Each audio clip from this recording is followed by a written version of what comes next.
Hello everyone, welcome back. Today we're going to be talking about team navigation using your first focal plane LPVO. Okay, now it does have to be a first focal plane, and I'll explain why. And it has to have a complex reticle in mils that has more than just 10 mils, right? And you guys are going to understand why in a minute. Okay, so this is the primary arms PLX compact 128 by 24.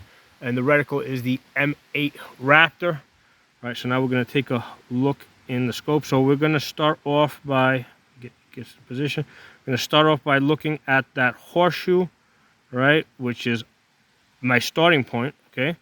So then if I tell you to go 10 mils to the right, okay, which is that first barbell, well, you're going to find yourself at the first leg of that target holder, right? If I tell you to go to the 20 mil mark to the right, okay, you're gonna find yourself at that first white target. If I tell you to go to 35 mils right of the horseshoe, okay, well, you're gonna find yourself at that big hexagon looking target, okay? Now, one of the things that, so basically right now we've run out of, basically we're at the end of the scope, right? But benefit of the first focal plane is right, because right now I'm in 5 magnification, and these mils are true in all magnification. So all I gotta do is back this out now to 3, okay? All right, and again, we're gonna position the horseshoe over that same target, that hexagon, right, that kind of stood out, right? And now if I tell you to go to the 50 mil mark, which is where that thick barbell is, right, you're gonna find yourself at the third target, okay? And and now I'm gonna zoom out a little bit more. Let's go to about 1.5. All right, so same deal, we gotta make sure that our starting point is the same. I moved it a little bit. So starting point is the same. And if I tell you to go to 75 mils, well, that's going to put you at the second leg of that target holder to the right, okay? So this is, this is how a first focal plane scope with a complex reticle is useful, right? Because a lot of times people are like, oh, first focal plane, any good LPVO has to be first focal plane. And the question becomes why, okay? The purpose of having a first focal plane scope is so that your mill lines are true in all magnifications, right? And you can see here how I needed to zoom back, right, in order to bring to bring the targets that I wanted you to look at, right, or to bring something I wanted you to look at into view, right? Because when I was in 5 magnification, you couldn't see the last target to the right, and you couldn't see the leg of that target holder. So I had to zoom back to like 1.5 magnification to give you a wider field of view. And I needed, as I zoom up and down, I need those measurements, those mill lines, to hold true. And that's going to also be the case for your bullet drop, okay? If this was a second focal plane scope, even if it had a complex reticle like this with mill lines, okay, I would have to be in 8 magnification, or max magnification. Sorry, not 8 necessarily, because you might have a 6 scope, or you might have a 10 power scope. Whatever your max magnification, you need to be in your max magnification so the mill lines hold true. So the problem is, if you're in max magnification, the thing that you want to be looking at might be out of your field of view, because so, and you can't be in any magnification other than max magnification and be able to guide people that have a mill scope to the target, because as you zoom to different magnifications, those mill lines, they mean different things. So only with the first focal plane scope do the mill lines hold true in all magnifications, and I can use it to team navigate, right, other people to a target, right? To say, hey, listen, I want you to keep your eyes on, keep your eyes at the, at the 50 mil mark. If you see that person become hostile, I want, or basically start to point a gun in our direction, I want you to fire at him, okay? But keep your eyes at the 50 mil mark right of that stop sign that we're all starting off from, okay? So again, as I zoom in and out,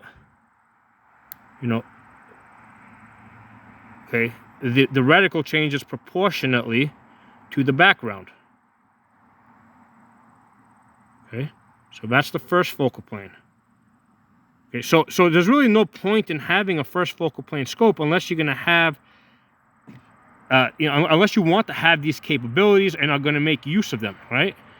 If you're not going to be doing stuff like that, then I would definitely say, yeah, just get a second focal plane scope. If all you want is some magnification and a bullet drop compensator, yeah, definitely go with the cheaper second focal plane scope. But if you want to do like more advanced stuff, this is the reason to get a first focal plane scope, and it has to have a complex reticle like this that you can do stuff with, right? It has to have mill lines that you can range estimate, that you can do team navigation, you can do wind holes, your bullet drops, because I mean, quite honestly, if I'm not going to be doing all these things, I'd rather just have a red dot with a magnifier behind it, right? It's going to be a lot faster.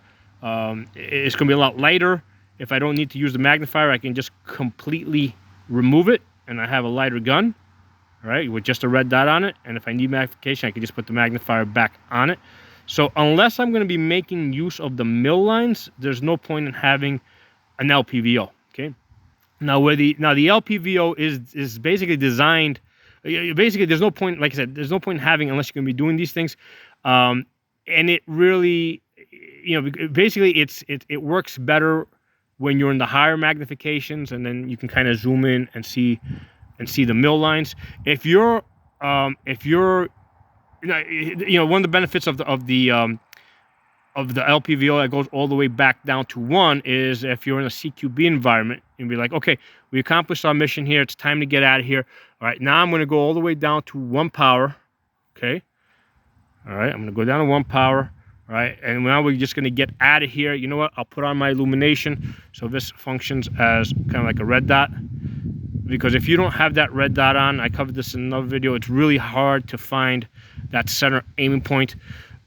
Those posts on the side now come into your view, and they can hide, they sort of guide you to the center.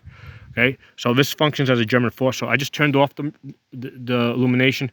So those posts are designed to guide you to the center, but that's really hard because that horseshoe has shrunk down, to basically microscopic. You can't see it.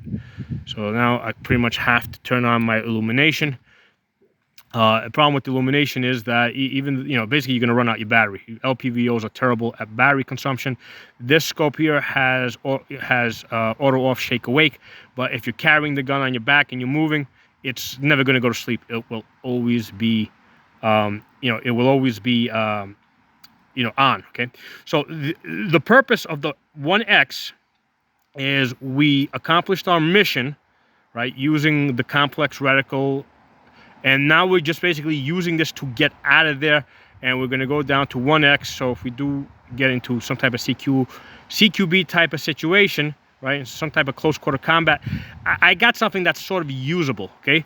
But I would never want to use this in close quarters. If that was like the primary mission, like to be in close quarters, I would definitely not want an LPVO, okay? So the only reason why I would want this is because I think that complex reticle would, with the mill lines would help me accomplish the mission of, including the range estimating, and all those other things that, that are in the scope.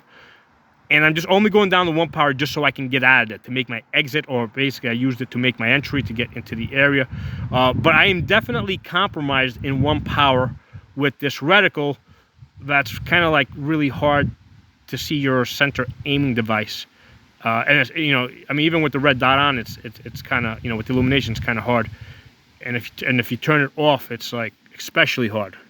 Okay, so I want you guys to to understand the place of the LPVO and the place of the first focal plane and how the reticle, you know, if you're going to have a first focal plane scope, the reticle has to be suited to it, right? It has to be a complex reticle like this that is going to have information in there that you can actually use in the first focal plane, because you're going to be actually measuring it at different magnifications, because you need different fields of view, okay?